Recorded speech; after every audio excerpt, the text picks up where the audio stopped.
I think I, first of all, chose UC Santa Cruz because it had a reputation of independent thinking, critical thinking. You could make your own path, and that was me. The building where Dana Priest edited the City on a Hill newspaper has other uses now, but across campus you'll find today's staff of independent thinkers and Dana's 1979 articles.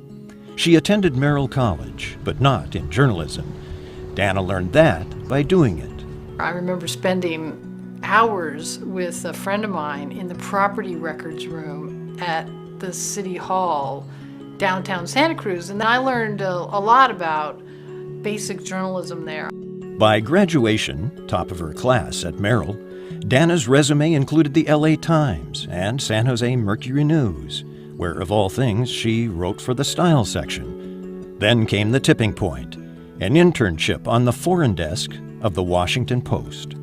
And I thought I had died and gone to heaven. I mean, I love the people, I love the subject, I love the rigor, the pressure of the deadlines. But she needed experience, and so Dana joined the St. Petersburg Times to get it.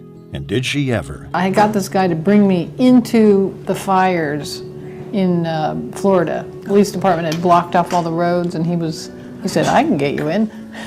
In 1986, Dana came home to the Post. She rose to become Pentagon correspondent, covering the Panama invasion, Kosovo, Iraq, Pakistan, Afghanistan. And then the Post made her its investigative reporter covering the military. Over months of digging, Dana discovered and revealed the existence of CIA secret prisons. She got hate mail. But even though I had a voice saying, is this really worth it? There was something else that said, yeah, come on, this is what it's all about. She persisted, and that CIA series earned her the Pulitzer Prize. Longtime Post executive editor Ben Bradley says finding such a secretive story took an extraordinary reporter. Dana Priest has got one of the best newspaper minds that I've ever seen. She has a determination that is rare, and it's absolutely essential in investigative reporting, but she's got it. And when she sets her mind to do something, she's going to get done. And it's awesome. But Dana wasn't done. She began hearing about veterans being neglected behind the walls of Walter Reed Army Medical Center. Dana went undercover, finding sources like Wounded Staff Sergeant Dan Shannon. She got it right. The repercussions from the story says everything about what she did with that story. It leading to a congressional subcommittee.